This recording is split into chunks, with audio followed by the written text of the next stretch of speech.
सिर्फ आधार card and pan card में 15 लाख रुपए तक का लोन करवाओ, क्योंकि एल&टी फाइनेंस जो एक टाइम पे सबसे ज्यादा अप्रूवल देता था दोबारा स्टार्ट हो गया है और बहुत हाई अप्रूवल रेशियो के साथ मार्केट में चल रहा है। कई पार्टनर्स महीने का 50 लाख से 1 करोड़ ओनली एल&टी से ही डिसबर्स करवा रहे हैं। इस वीडियो में मैं आपको एल&टी की न्यू पॉलिसी, लॉगिन से लेकर डिसबर्सल तक का प्रोसेस और कैपिटल के बारे में बताऊंगा, जिससे आप भी एल&टी में लोन डिसबर्स करवा कर महीने का 1 लाख रुपए इजीली कमा सकते हो। उसके लिए आपको वीडियो कंप्लीट देखनी होगी। सबसे पहले मैं एल&टी के बेनिफिट की बात कर लेते हैं। एल&टी में loan amount up to 15 lakh तक मिलता है। ये पूरा सिविल बेस है, इसमें कोई भी इनकम प्रूफ की रिक्वायरमेंट नहीं होती। एल&टी 16,000 प्लस पिन कोड पे वर्किंग करता है, जो इंडिया में सबसे ज्यादा है। इसका पूरा प्रोसेस डिजिटल है। आप लॉगिन से लेके पूरा डिसबर्सल तक का जो पूरा प्रोसेस करोगे टोटल डिजिटल है। और एल&टी में आप दोनों प्रोफाइल लॉगिन कर सकते हो, चाहे वो सैलरीड हो या फिर सेल्फ एम्प्लॉयड। ये एल&टी का सबसे बड़ा बेनिफिट है। अब इस पार्ट में मैं आपको एल&टी की न्यू पॉलिसी के बारे में बताने वाला हूँ, जिससे आप कस्टमर का इजीली लॉगिन कर सकते हो। सबसे पहले कस्टमर की एज 23 से 58 के बीच में होनी चाहिए। उसका सिविल एटलीस्ट मिनिमम 700 प्लस होना ही चाहिए। टारगेट सेगमेंट में आप सैलरीड और सेल्फ एम्प्लॉयड दोनों प्रोफाइल को लॉगिन कर सकते हो। जिस भी कस्टमर का आप लॉगिन कर रहे हो उसका करंट पिन कोड सर्विसेबल होना चाहिए। लास्ट 6 मंथ में आपके कस्टमर ने एक से ज्यादा लोन ना लिया हो।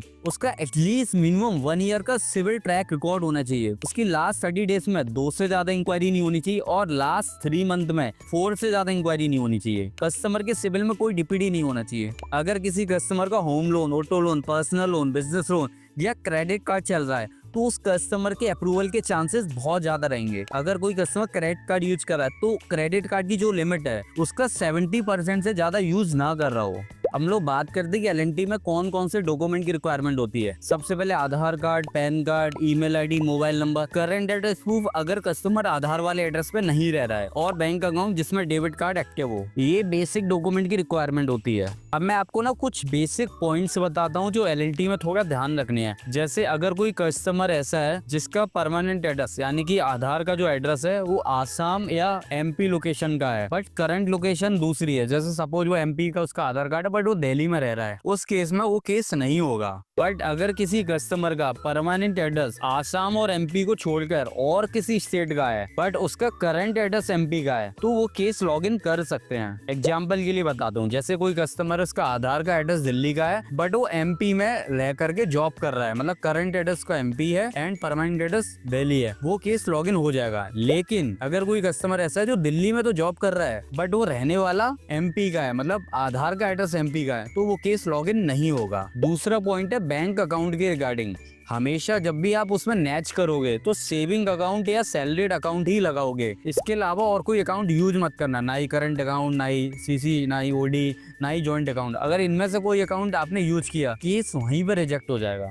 सिंगल नेम वाले केसेस अलाउड नहीं है, तो ऐसे कस्टमर जिनके सिंगल नेम है उनको लॉगिन मत करना, वो केस आगे प्रोसेस नहीं होंगे। लॉगिन के टाइम पे हमेशा ट्राई करो सैलरीड डाल के लॉगिन करने का। सैलरीड में अभी थोड़े अप्रूवल के चांसेस ज्यादा हैं। अब हम लोग इस स्टेप में बात करते हैं कि अगर आप एल&टी में लॉगिन करते हो तो उसका क्या प्रोसेस रहेगा, कैसे हमें पता लगेगा कि हमारा अप्रूवल आया है या नहीं आया। सबसे पहले आपको हमारी टीम की तरफ से एक कैपिटल लिंक मिलेगा जिस पे आपको क्लिक करना है। जैसे आप क्लिक करोगे फर्स्ट पेज ये ओपन होगा। यहाँ पे शो हो रहा होगा एंटर योर मोबाइल नंबर। यहाँ पे कस्टमर का मोबाइल नंबर डालना है। मोबाइल नंबर डालने के बाद उसको OTP जाएगा, आपको OTP सबमिट करना है। जैसे ही आप OTP सबमिट करोगे उसके बाद आपको बेसिक डिटेल यहाँ पे फिल करने के लिए बोलेगा, जैसे कस्टमर का फुल नेम, उसकी ईमेल आईडी, ये दोनों फिल करने के बाद नीचे इस टिक पे क्लिक करना है। टिक पे क्लिक करने के बाद अब यहाँ पे एजुकेशन डिटेल आप डाल सकते हो, जो भी कस्टमर ग्रेजुएट है या 12th पास है, जो भी आपको लग रहा है देन वो यहाँ पे फिल करना है। अब यहाँ पे आपको सोर्स ऑफ द इनकम डालनी है, कस्टमर सैलरीड है, सेल्फ एम्प्लॉयड है। अब यहाँ पे आपको कस्टमर की मंथली इनकम सिलेक्ट करनी है, आप जो भी सिलेक्ट करना चाहो 1 लाख 2 लाख जो भी आपको लग रहा है वो आप सिलेक्ट कर सकते हो। अब यहाँ पे रेजिडेंस टाइप सिलेक्ट करना है कि कस्टमर ओन है या फिर रेंटेड है। अब यहाँ पे कस्टमर का करंट पिन कोड डालना है जहाँ पे वो करंटली रह रहा है। अब आपको यहाँ पे कस्टमर का पैन कार्ड नंबर डालना है। अब आपको यहाँ पे ना पैन डिटेल वेरिफिकेशन का ऑप्शन आएगा, यहाँ पे आप कंफर्म कर सकते हो नेम, डेट ऑफ बर्थ और पैन कार्ड नंबर। अब आपको यहाँ पे कस्टमर की मेल आईडी और उसका कंपनी का नेम डालना है। अगर आपने सेल्फ एम्प्लॉयड सेलेक्ट किया तो उसका बिजनेस का नेम डालना है एंड चेक ऑफर पे क्लिक कर देना और वेट करना है, ये ऑफर वाले पेज पे ले जाएगा आपको।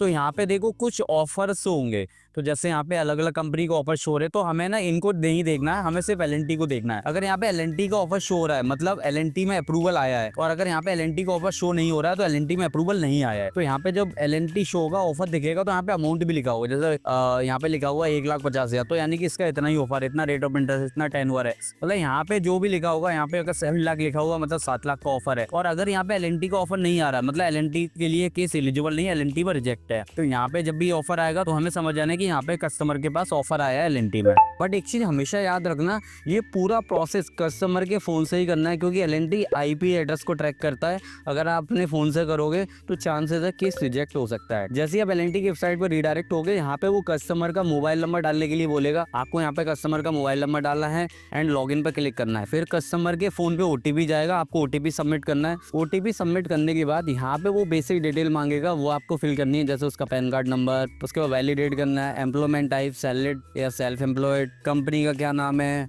ऑफिशियल मेल आईडी यहाँ पे मैंडेटरी नहीं है, आप जीमेल भी डाल सकते हो, क्वालिफिकेशन क्या है, एनुअल इनकम कितनी है, रेजिडेंस टाइप क्या है, ओन है, रेंटेड है, कितने अमाउंट की रिक्वायरमेंट है। ये बेसिक डिटेल फिल करने के बाद आपको नेक्स्ट करना है। जैसे ही आप नेक्स्ट करोगे तो यहाँ पे आपको ऑफर वाला पेज होगा। यहाँ पे आपको ऑफर दिखाएगा कि आप एल आपको कितना ऑफर दे रहा है। वो ऑफर आपको यहाँ सिलेक्ट करना है कि कितना अमाउंट आपको रिक्वायरमेंट है। वो सिलेक्ट करने के बाद आपको नेक्स्ट करना है। जैसे ही आप नेक्स्ट करोगे, यहाँ पे बेसिक नॉमिनी डिटेल मांगेगा, आप किसी की भी दे सकते हो, मतलब किसी की भी मदर फादर, वो हम यहाँ पे बेसिक डिटेल में से name, date of birth, gender क्या है, रिलेशनशिप क्या है एंड मोबाइल नंबर क्या है, नॉमिनेशन, ऑक्यूपेशन क्या है, देन करने के बाद नेक्स्ट कर देना है। जैसे ही हम नेक्स्ट करोगे, अभी डिजी लॉकर पे केस को रिडायरेक्ट कर देगा। अब यहाँ पे हमें डिजी लॉकर करना होता है। डिजी लॉकर में सबसे पहले आप कस्टमर का आधार नंबर डालोगे, कैप्चा कोड डालोगे, नेक्स्ट करोगे, कस्टमर के फोन पे ओटीपी जाएगा, आप ओटीपी डालोगे, ओटीपी डालने के बाद कंटिन्यू करोगे, यहाँ पे पिन डालोगे, पिन डालने के बाद अलाउ करोगे। जैसे आप अलाउ करोगे तो डिजी लॉकर हो जाएगा। डिजी लॉकर करने के बाद आप करंट एड्रेस प्रूफ वाले पेज पे आ जाओगे। यहाँ पे एक ऑप्शन आएगा कि क्या आप आधार वाले एड्रेस पे रहते हो। अगर कस्टमर का करंट एड्रेस एज पर आधार है तो उसको यस करना है। जैसे ही वो यस करेगा तो ये नीचे वाली डिटेल अपने आप गायब हो जाएगी। अगर वो आधार वाले एड्रेस पे नहीं रहता है, दूसरे एड्रेस पे रहता है, तो उसको नो करना है। अगर आप नो पे क्लिक करोगे तो यहाँ पे ना करंट एड्रेस फिल करने को ऑप्शन खुल जाएंगे। यहाँ पे आपको प्रॉपर एड्रेस डालना है with landmark, with house number. वो मैं इसलिए बोल रहा हूँ, अगर शॉर्ट एड्रेस डालोगे ना और एफआई वाला गया, उसको एड्रेस नहीं मिला, तो केस वहीं पे एफआई नेगेटिव लाके केस को कैंसिल करवा देगा। इसलिए यहाँ पे प्रॉपर एड्रेस डालना है, proper landmark, proper house number, मतलब इजीली, जिससे वो कस्टमर का घर ढूंढ पाए। और एक चीज यहाँ पे याद रखने वाली बात है कि यहाँ पे जो आप एड्रेस डालोगे करंट एड्रेस, उसका प्रूफ चाहिए ही चाहिए होगा। तो हमेशा वही एड्रेस डालना है, एक तो जहाँ कस्टमर रहता हो, प्लस उसके पास प्रूफ भी होना चाहिए। ऐसा ना हो कुछ भी रैंडमली डाल दे देन बाद में, क्योंकि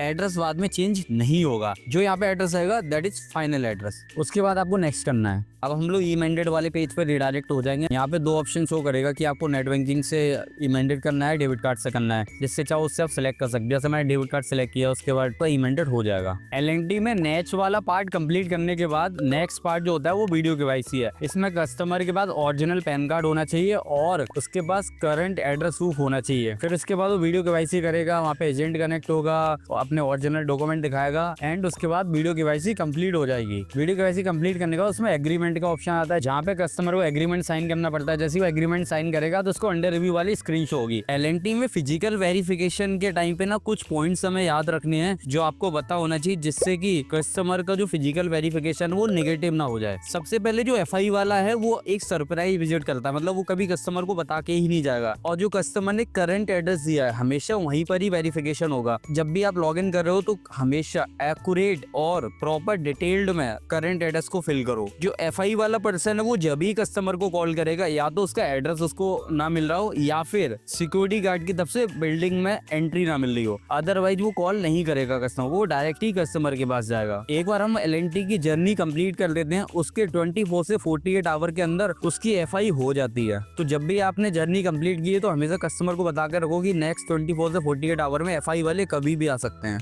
अगर कोई केस ओजीएल लोकेशन में, ओजीएल का मतलब है एल&टी की कुछ ऐसी लोकेशन है वो बहुत ज्यादा आउटर लोकेशन है, अगर उस लोकेशन का कोई केस है तो उस केस में एफआई में 4 से 5 दिन तक का टाइम लग सकता है। ये डिपेंड करता है कि जियो लिमिट कितनी है एंड लोकेशन क्या है। तो अगर कोई ऐसा केस है तो उस केस में हमें वेट करना होगा। उसके बाद जब भी हम एड्रेस, करंट एड्रेस फिल करते हैं तो हमेशा ध्यान रखना एड्रेस एक्यूरेट होना चाहिए, प्रॉपर लैंडमार्क होना चाहिए और मतलब इजीली, जिससे कि कोई भी एफआई वाला इजीली इसको ट्रेस कर पाए। अदरवाइज वो क्या होगा, वो जाएगा नॉट फाउंड लगा देगा, रिपोर्ट नेगेटिव आ जाएगी एंड केस रिजेक्ट हो जाएगा। तो इसलिए हमेशा याद रखना, जो मैंने कुछ पॉइंट्स बताए इनको याद रखना एंड कस्टमर को गाइड करना है कि कैसे उसको क्या करवाना है। अब उसको वेट करना है एफआई का। अगर केस एलएनटी के सर्विसेबल लोकेशन में आ रहा होगा तो एफआई 24 से 48 आवर के अंदर हो जाएगा। और अगर केस ओजीएल लोकेशन होगा, बहुत ज्यादा आउटर लोकेशन होगा, उस केस में 4 से 5 दिन का टाइम लग सकता है। बट ऐसे बहुत कम केसेस होते हैं जिसमें ज्यादा टाइम लगता है। ऑलमोस्ट केसेस में 24 आवर के अंदर एफआई इनिशिएट हो जाती है। तो अब आप कस्टमर को इन्फॉर्म करके रखना कि एफआई वाले का कॉल आएगा, देन उसको प्रॉपर एफआई करानी है, पॉजिटिव होगी देन के डिसबर्स हो जाएगा। अगर आपको एलएनटी फाइनेंस का कैपिटल चाहिए तो आप डिस्क्रिप्शन में जाके डायरेक्ट कांटेक्ट कर सकते हो। हमारे पास एलएनटी के अलावा ना और भी केवाईसी लोन के पोर्टल हैं, उसके साथ साथ वो भी आपको मिल जाएंगे। सपोज किसी कस्टमर का एलएनटी में नहीं आ रहा है तो आप उनमें ट्राई कर सकते हो। इससे क्या होगा, आपकी लीड बेकार नहीं जाएगी। बाकी आप लोगों को वीडियो कैसी लगी हो प्लीज कमेंट बॉक्स में जरूर बताएं।